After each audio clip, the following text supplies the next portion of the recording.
If you ever feel out of control around food, you're not alone, and you're in the right place to learn practical, no-nonsense information about why you binge and how to stop. Binge eating does not mean that something is wrong with you. It's a natural but primitive brain response that you can correct.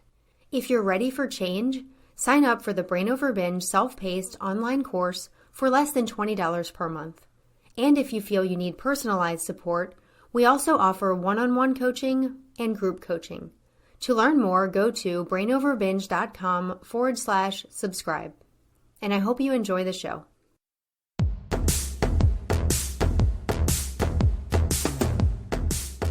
Welcome to the Brain Over Binge podcast, where you learn a simple, brain-based approach to ending binge eating. I'm so glad to be back to bring you another episode that I hope will help you move closer to freedom from your issues with food. I have another guest on the show today to talk about a very important topic that I have not addressed too much on the podcast so far, and that is purging. And we're going to primarily focus on self-induced vomiting. Now, I did have 2 episodes that focused on purging, but those were more geared toward helping you stop letting thoughts of purging or compensating for binges become excuses to binge. Those episodes are number 23 and 48, and I'll include links to them in the notes for this show. If you've read my books or my blog, or if you've listened to previous episodes, you probably know that I purged after binges in the form of exercising excessively and eating restrictively. I did try to make myself throw up many times after binges, so I definitely understand the mindset behind wanting to engage in that behavior. I know that in those moments after binges, you feel like you need to somehow try to undo the damage of everything that you've just eaten.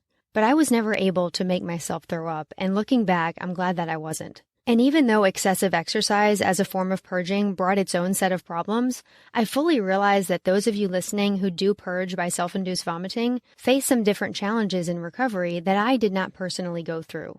This is why I wanted to bring today's guest on the show, because she does have personal experience overcoming self-induced vomiting and experience helping many others overcome it as well. My guest today is Ali Kerr, who's the author of The Binge Code and the Bulimia Help Method. She's a qualified nutritional therapist and the founder of the Healed Coaching Program, which provides one-on-one coaching to help women and men overcome bulimia and binge eating disorder. Ali did a guest post on my blog in August of 2017 to address the topic of purging, and you can read that at brainoverbinge.com/purging. I just shared that older blog post in my monthly newsletter at the beginning of this month, so those of you who do get my newsletter are already familiar with Ali. I just wanted to mention quickly that those of you who do not get my monthly newsletter can sign up for that in the show notes or on brainoverbinge.com. And by signing up, you'll also get my free ebook, The Brain Over Binge Basics, which is a great place to start if you're new to the podcast. Ali's guest post on my blog got a lot of great feedback, so I wanted to have her on the podcast as well so that she could dive deeper into the topic of purging and give you some useful ideas if you're finding it difficult to stop that harmful behavior. So without any further introduction, I'd like to bring Ali on the show. It's so great to have you here, Ali. Hey, thanks, Kathryn. Thanks for having me here. Yeah, I really appreciate it. I mentioned in your introduction that you were able to stop self-induced vomiting, and I know that you, of course, stopped the binge eating as well. So I'd love it if you could start by telling the listeners more about your own story of struggling with binging and purging and how you were able to overcome those behaviors, and then maybe a little bit about what you do now to help others overcome those problems as well. Yeah, sure. Absolutely. So I can start with a little bit about my story. This all started when I was probably around 12. I remember feeling really sort of unhappy with myself.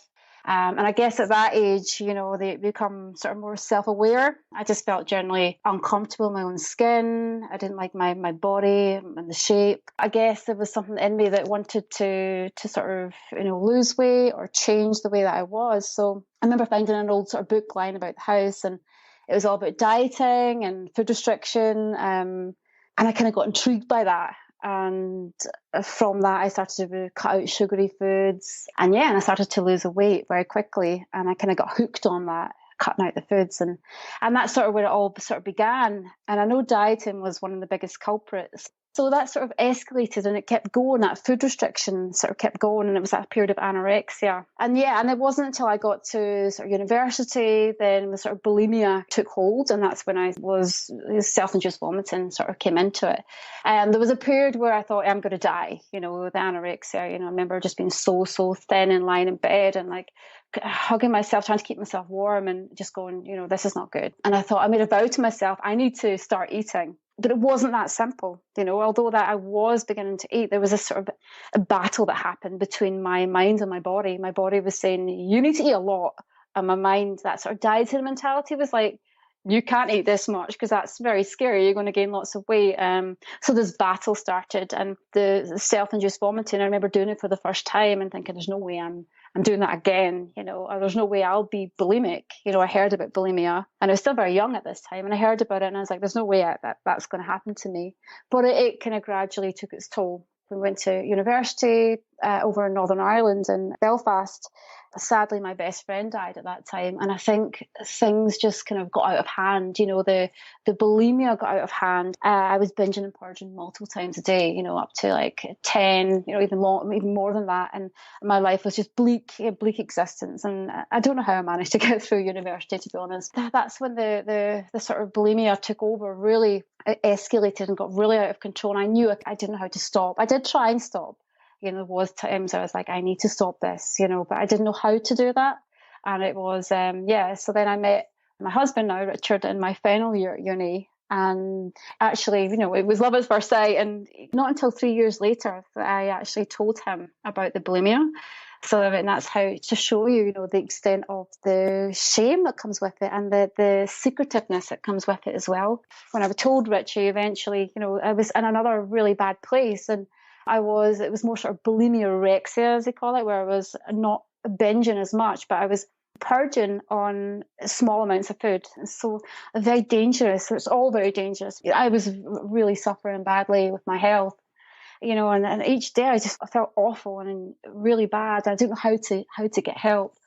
And so eventually when I plucked up the courage, Richie was very supportive when I told him. And he's like, we'll get through this, we'll find a way.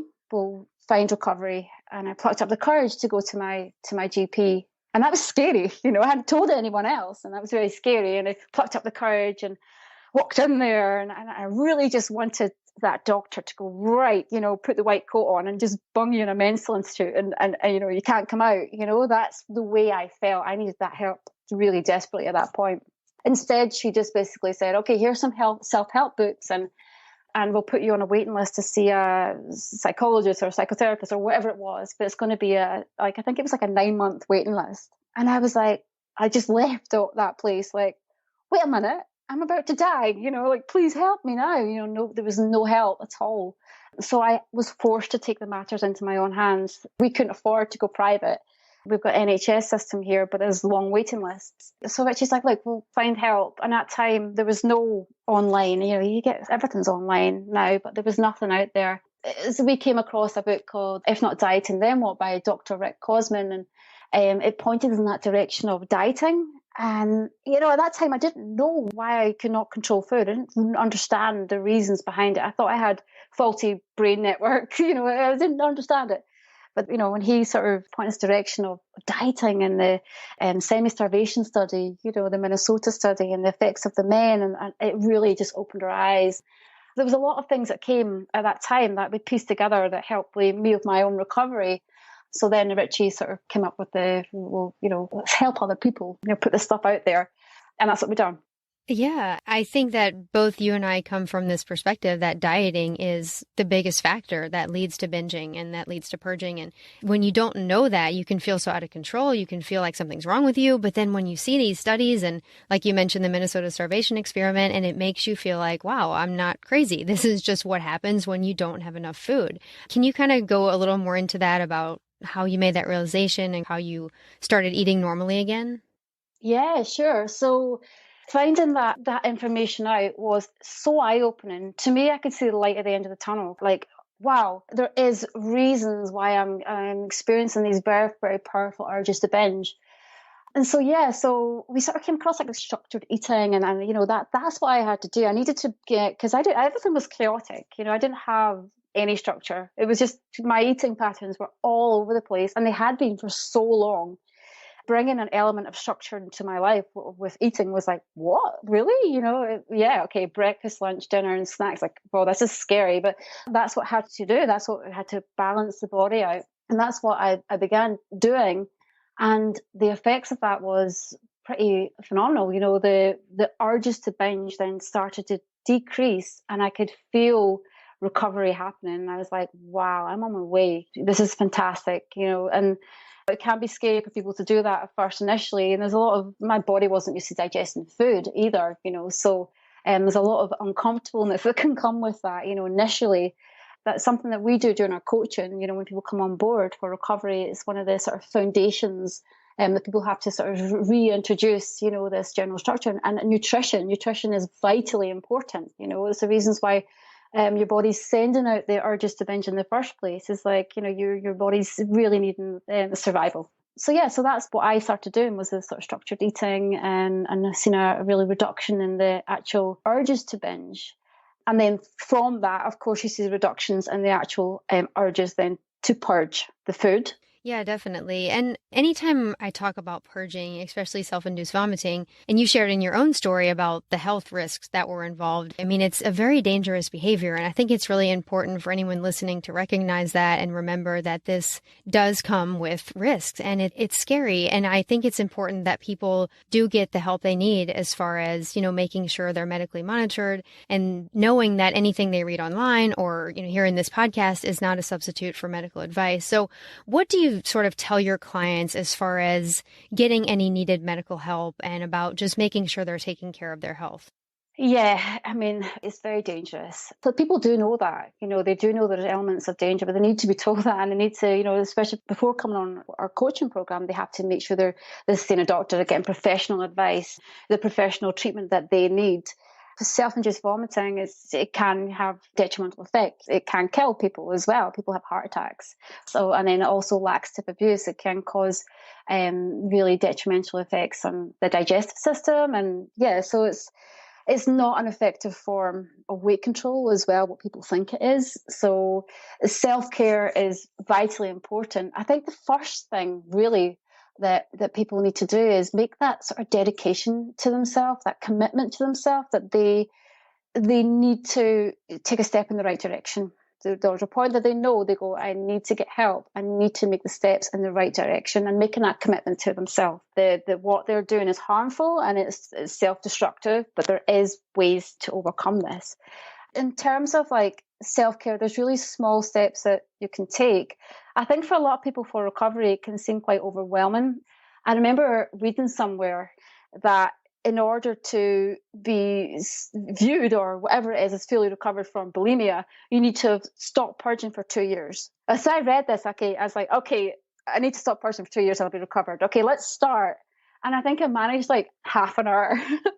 It was really detrimental, put so much pressure on myself of like, this is the way that recovery should look, and it's not an overnight success, but people want, they want to just wake up and it's gone, or take a magic pill and it's gone. Doesn't quite work like that. But the first steps is making that commitment to yourself, and then taking the steps in the right direction for your recovery. But yeah, I mean, certainly thinking if you stop purging, for 2 years, that was detrimental for me in my thinking. And when people come on to coaching and they go, okay, I want to work on this, and this, and this, and this, and this, and this. And then we have to sort of strip it back because that's a little bit overwhelming. It's like, well, actually, let's strip this right back, and we'll start off really small, and we'll take baby steps along the way. And then, because recovery can seem overwhelming. They think they have to work on every single aspect. They've got this ideal of what recovery looks like. But really what we're doing is we're working on the actual detrimental habits, that's been formed over the years. We're working on those first. The people come on coaching and they find that they're binging and purging, 10 times a day. And then what we can find is we can get that down to maybe 10 times a week. And then we can get that down to like 2 times a week. Then we can get that down to 2 times every fortnight and once a month. And that's progression. And we can see that. And that really helps, instead of that thinking, that all or nothing thinking, I must do all this way and be perfectionist or not. And also during the actual binge itself, people can still be working on the recovery as well. And that's something that's quite eye-opening for people, because they think, well, I'm binging, that's it. I may as well go all out because this is it, I'm a failure, blah, blah. But actually, if you say, no, you're still working on recovery here. What do you mean? Well, yeah, and it's a change of perspective. people are going, okay, this is eye-opening. So it's like we're looking for a reduction in the actual binge itself. We're looking for a reduction in the intensity. We're looking for a reduction, if you're able to not purge, that's progression, So it's like that small steps over time. I think that's what really helps people the most. Sorry, if I get sidetracked off your question there. Well, no, it's all really, really helpful. And I think it just shows that everyone is different. Some people are able to stop their habits more quickly, but for some people, the habit change is slower and it takes time and it takes practice and it takes a gradual reduction of the habitual behavior. So just knowing that regardless of if you are someone who does stop more quickly or you do take more time, like you still can absolutely become free of this. Oh, absolutely. Yeah, everyone's so different. So, so different. Yeah, we get people from coaching from all different sort of types of backgrounds. Some have been binging and purging for a long, long time, maybe 30, 40 years sometimes. And some people, not as much. Some people not as much purging, some people this and that. So yeah, it's so different. Everyone's recovery is different. Yeah, absolutely. Yeah. And I like that your program addresses the habits themselves. And both of us, I think, come from that same perspective of knowing that you don't need to solve all your emotional issues. You don't need to solve all your life's problems in order to stop these habits that are basically ruining your life. Absolutely. I mean, I certainly there is an element of that people like to work through. It's that sort of self-improvement and through your own personal journey. But initially, like really, if you taking it down to what the actual destructive problems are, and you can see the destructive problems are the binging and the purging. And the purging is through different methods, like the exercise, like that was your issue, and the laxative abuse and self-induced vomiting and even food restriction itself. It's sort of just working on creating that balance. Yeah, getting the body and mind back in balance and using a range of tools that, like I say, everyone is different. So there's different tools that, that some people use to help them with recovery and what others may not. And yeah, and it's just finding the right things that are working for you as you're moving through it. Yeah, definitely. Okay, I want to dive deeper into one thing you said. You mentioned the fact that purging is not a form of weight control. It's a very ineffective form of weight control. And I find that talking to people, they know the health risks of purging. They know that it's ruining their life, but they have this fear that if they stop, they're going to gain all this weight. So can you kind of speak to that, maybe from your own experience of what happened to your weight in recovery and also your clients as well, just to kind of alleviate that fear that people have that stopping purging means that their weight will skyrocket? Sure, absolutely. This is something that terrified me as well. Telling Richie about the bulimia and like thinking, oh, I'm going to have to recover, and recovery was going to be me gaining lots of weight. Because in my eyes at that time, to me, normal eating was chaotic eating, and my body wanted to eat a lot. So I thought in general that was what was having to be done. I was going to have to eat lots and lots of food all the time. And to take away the purging was scary. However, that's not the case. So yeah, purging is not an effective form of weight loss, not at all. Purging, there is science behind it as well. There are experiments where they show that when through self-induced vomiting, I think the body retains around 50% of the calories, depending on whatever the measurement of that binge during that sort of experiment was. And, because digestion starts in the mouth. Also, as well, I think your body is really highly so clever. When you're doing all these self-destructive habits, your body's like really getting clever at retaining more calories as well. It's trying to save your life. So there's that. There's also when you have a binge and you're purging all the food, what you're doing is you're setting yourself up for another very, very powerful binge urge, not too far in the future. Because that could be in a couple of hours, or it could be even the next day. You're setting yourself up for that. And there's many people I've spoke to, doing coaching, and they've discovered this themselves. They're like, you know what? I had a purge, and I remember just like, a couple of hours later, that this urge to binge was just insane, And it sort of helps them sort of move away from that self-destructive habit of like, okay, well, you're just going to do this. You're just going to set yourself up for more powerful binging. Yeah, and also as well with the binging and purging, it causes water retention, so your body's kind of bloated as well, around your face, around, I remember being always bloated around my hands, where everything was sort of bloated. So in general, when you're sort of binging and purging, you're going to be bloated, so it's just, it's not effective for weight control. So I hope that answers your question. Yeah, it definitely does. And I know that you mentioned bloating while you're binging and purging, but also I think that what I find is that when they stop purging, then that bloating can kind of increase and it feeds into that fear that they're gaining weight, when really it's just the body trying to rehydrate and trying to get back in balance, and the metabolism trying to regulate and trying to learn to digest food again. So can you kind of talk about the temporary phase of discomfort and bloating that may happen when you stop purging, and how someone can get through that, basically? Yeah, sure. I mean, it's a challenging stage, and we call it the recovery bloat.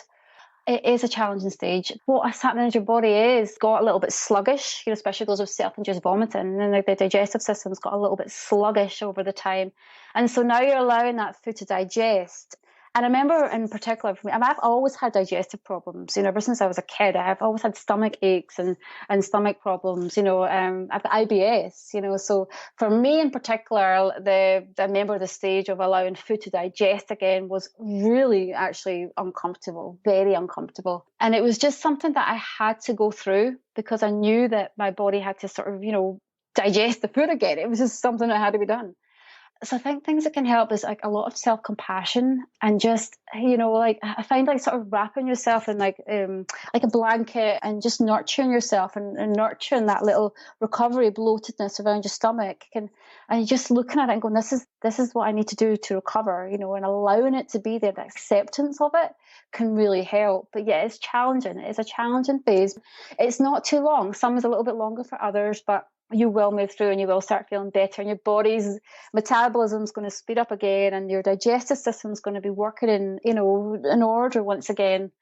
Yeah, but it's one of those little phases that it doesn't last long. And then what I find helps, if you look at the scale of things, how long you've had bulimia, how long you've had all that bloating and all that chaotic eating and stuff like that, to just that small amount of time where you're going to be having this little recovery, bloat and learning to digest your food again, really it's just worth it. It really is worth it. That's all I can say.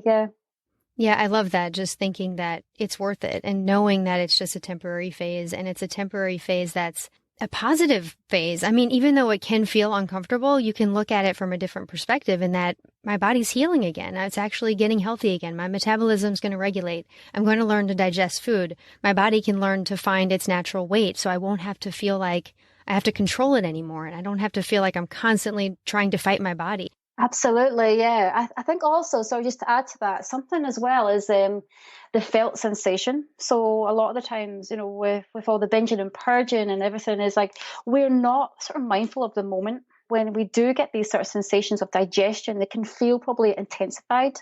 And we're putting more focus on it. What's that sensation happening in my digestive system? What is that? You can feel it more than because you're not sort of used to it. So I think your body, everything sort of adapts, and you do get used to it as well. It's like when maybe a crazy example, when you get like a little new filling in your mouth, and your tooth can sort of knock off it, and you can feel it, and you're like, that's really annoying. Like it's that felt sensation, but it's like over time, it's like, oh, that's not there anymore. It's the same sort of thing. Your body adapts, and then you do get used to those sensations again. Yeah. I think that's a great example. So as far as the weight gain and what happens to your body after you stop the purging and after this temporary phase, I think one thing that's important for people to realize is that what you mentioned earlier about when you binge and you purge, you're still absorbing a lot of the calories. Your body is still retaining much of what you've eaten, even if you are self-induced vomiting. So I think that someone listening might be able to see that if they stop purging and stop binging, then they'll likely not gain weight or not gain a lot of weight. And it also depends on where someone is. I mean, if someone is underweight, then they definitely do need to put on weight to get healthy again.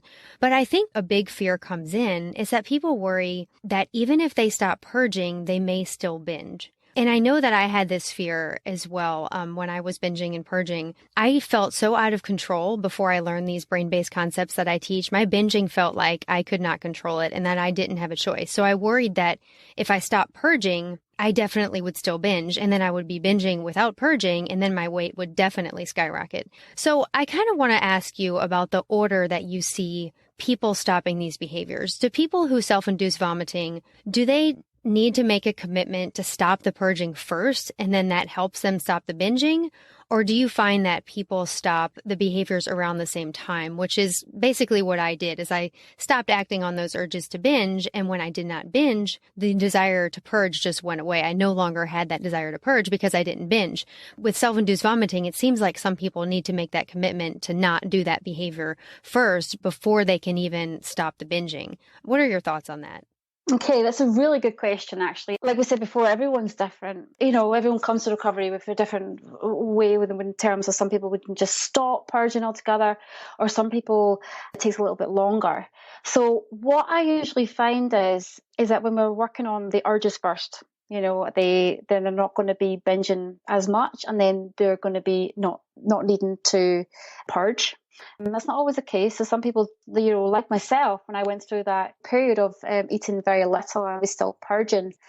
It can be more challenging as well for them because it's like they're used to it. They're not used to having the sensation of food in their stomach as well, and it's very uncomfortable for them. And some people, it's really difficult as well. I've coached a few people who purging's so easy for them. They basically, like, sorry to be graphic, but they just sort of bend over the toilet. That's just what happens, They find it so easy, and it's like moving away from that is really, really difficult. I think this question is challenging because it's, like I say, everyone's different. But the pattern that I see is like what I was mentioning earlier on, is like we're looking for the reduction over time. For ones who have self-induced vomiting, we're looking for the reduction over time, of the behaviours. It's so ingrained in people that they find it difficult just to stop it very quickly. And they're looking for that gradual reduction. But then there comes to a time, which I found happens a lot in coaching, whether the client brings it up to me or I bring it up to them, where they're holding on to the behaviour. It's like they can see where all their urges are coming from. They've moved to a really wonderful place where there's like only relapses happening here and there. And then it's at that point, you can see all this wonderful progress. At that point, it's like I'm holding on to the purging, this sort of episodes, holding on to it. And they're aware of that as well. But it's like they're making room for it in their life and not quite able to let go. And this is the point where you have to sort of make that commitment and say, hey, this purging is no longer an option. And they need to be very firm with themselves. And they need to be in that right place, I think, as well, to be firm. From my experience from coaching others, some people are different as well. Some people have done it way before and they've got the tools and they're equipped to do that. But for others, it'll take a little bit longer. But that point, it's like this is no longer an option. And then they move away from that. They're ready to then work on that part as well. So like I say, everyone's different. Everyone has their own different ways. But I think what I found the most helpful is as long as everyone's moving in the right direction of progression, because that all or nothing mentality and that perfectionism I feel can be detrimental for some people who do come on coaching. They find it too much and too overwhelming, and it sets them into that sort of, tips them off into the relapse sort of cycle. I hope that makes sense. It does, yeah, because I think purging can become very habitual as well. I think in the beginning, it can feel like it's your deliberate decision. You felt so out of control during the binge, so when you get control back, you feel like you need to do something to fix it. And that's sort of how it starts. But then over time, the purging can become very habitual. And I think self-induced vomiting even more so, that after the binge, there's just this overwhelming urge to purge. So you need to learn to dismiss that as well and step back from that and be able to let that urge be there without following it, just like you do with the binge urges. Yeah, absolutely. And it is something actually what I during coaching as well. It's like, people are during the binge itself. I think is mindfulness, to be mindful can really, really help to be alert and be aware of what's actually going on at that time instead of like zoning out and going into that little trance-like state. It's like trying to bring that mindfulness back to what we're doing, paying attention to the taste, the textures, and the consistency of the food and what's gone through your head. I think that developing that mindfulness and awareness can often be a first step toward stopping those behaviors, because if you're just following your urges automatically, you're just going into it without even thinking. But when you start seeing what you're doing, when you start noticing the thoughts that you're having before the binges, and I talk about the lower brain and the higher brain. So it's these lower brain sort of primal drives and primal urges. And when you can see those with your higher brain, then it starts to give you the capacity to not act on them. Whereas if you're just following them automatically, it's like your higher brain kind of checks out. It's like you just go along for the ride. But when you start putting your higher brain back in the driver's seat, then you start to gain that capacity to choose a different action. Absolutely. I mean, I think as well, like when the binge is happening, what's that excitement and that sort of rush of adrenaline, that fight or flight response is going off. And all that release is happening in the body, and like the amygdala is like overridden, and no logical, rational reason is coming through. And so it's really, really difficult for people to stop, because it's like kind of in that fight or flight mode. So I think like bringing that mindfulness, trying to bring that mindfulness during that time can really, really help to move away. And there is a part during the binge itself where you can make the stop, and this is really important for the purging, because there's a part where people know is like, I've eaten too much, have to purge. It's like there's an element there. It's like you can't overstep the mark here. You can stop. And it's finding that and then being able to pull away from that as well, during the actual binge. But like I say, when the things are the logical brain, the rational reason and all that kind of stuff is overridden. So trying to calm the system down. So, I think that you can bring some breathing and exercises in as well, to try and calm the system down at that time. It's moving away from the binge and then trying to calm that system down, because we can tap into our parasympathetic nervous system through breath control, which is our rest and digest and calm the system down, which I don't think people are aware of, and people are also living too much in this fight or flight, high anxiety state. I love yoga, I love meditation, and I do believe that breathing and all that kind of stuff really is vitally important as well. Yeah, definitely. That's all very helpful tips. So far we've talked about the fact that purging is very dangerous for your health and it's important to seek medical attention when you need it. We've also talked about overcoming some of the discomfort from stopping purging. We've talked about some tools and tips to help you stop purging. So I want to round out this conversation and wrap up the show by talking to the listeners about some of the positive benefits of stopping purging. I think when you're in that state where you are overrun by these behaviors, it can feel like you don't see the light at the end of the tunnel, I guess. And we all know that life is not going to be perfect after recovery, but can you talk about how stopping this binge purge cycle has changed your life and changed the lives of your clients? Sure. I mean, being in that constant state of the binging and purging is a really horrible existence. It's awful. Your brain doesn't think straight. Feeling joy in the small things, for me personally, I couldn't feel it. I was always feeling depressed and my mood was always low, and it was just difficult to enjoy anything, or difficult to be present, difficult. Everything was difficult. And finding recovery and just moving away from all that and finding, you find the joy again in life. And that was something that was so eye-opening.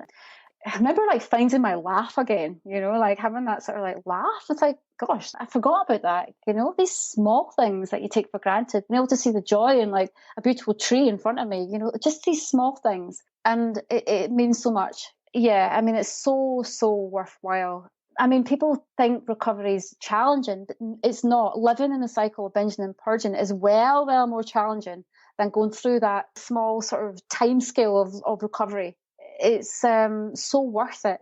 Yeah, I can't recommend it high enough. I know, me neither. It's very inspiring to hear you say that, and I know that the listeners will find a lot of hope and motivation in what you've said. And I do want to say that if you're listening and you want more information about purging and you feel like you need more guidance, Ali's put together a free step-by-step guide to stop purging, which you can get through a link that I'll include in the show notes.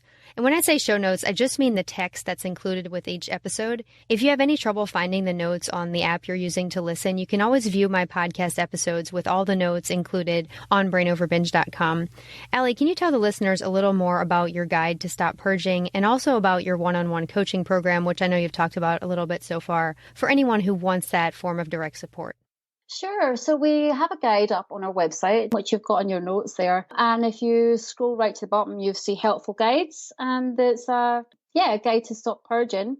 And also on the guide, I'm just on it now because Richie put this together. Also on the guide, what you'll see is an audio for stop and purging meditation audio as well on there. Richard, my husband, he's done this lovely relaxing meditation audio, and I can't recommend it highly enough. So that's a free meditation audio if you're wanting to try that out. But we have a guide on there. to give more information about stop and purging. So here you can check that out as well. And in terms of the coaching, so we have 10 coaches on board at the moment, and basically we do one-to-one coaching if anyone's interested. We have lovely coaches from all different sorts of backgrounds. Our coaches have had an eating disorder and recovered from it, and that's what makes them more unique, so they can empathise and they know how to overcome it. And so they use the methodology that we use at Healed. Is that enough information for you? That is enough information. And I'll include a direct link to the Stop Purging guide in the show notes, and also a direct link to Ali's one-on-one coaching. And I do think it is a compatible approach with the Brain Over Binge approach. So if you're here listening and you resonate with the Brain Over Binge concepts and you want that direct support, then I would definitely recommend to check out the coaching page. There's a lot of information if you click on that link to learn about coaching, about who it's for and what it entails. And Ali, I want to thank you so much for taking the time to be here today and for sharing so many helpful ideas with my listeners. Thank you so much for having me, Kathryn. It's been a pleasure, an honor. Yeah, it has definitely been a pleasure to have you. And to everyone listening, I want to thank you for joining us. I hope that this episode helps you put an end to your harmful purging behaviors. And as always, I want to encourage you and remind you that you have the power to change your brain and live a binge-free life. The Brain Over Binge podcast is produced and recorded by Brain Over Binge Recovery Coaching, LLC. All work is copyrighted by Brain Over Binge Recovery Coaching, LLC, and all rights are reserved. As a disclaimer, the hosts of the Brain Over Binge podcast are not professional counselors or licensed healthcare providers, and this podcast is not a substitute for medical advice or any form of professional therapy. Eating disorders can have serious health consequences, and you are strongly advised to seek medical attention for matters relating to your health. Please get help when you need it, and good luck on your journey.